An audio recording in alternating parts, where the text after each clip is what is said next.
जिस चीज का डर था वो हो गया है। बरतानिया ने और अमेरिका ने मिलकर यमन पर सबसे खतरनाक हमला कर दिया है, एयर स्ट्राइक किया है।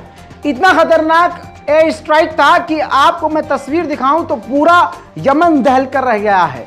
आपको बता दूं कि यमन के लड़ाकू के जो हथियार खाने हैं, जहां हथियार उन्हें जखीरा करके रखे थे, उन अड्डों को अमेरिका और बरतानिया ने निशाना बनाया है और ख़तरनाक हमला किया है।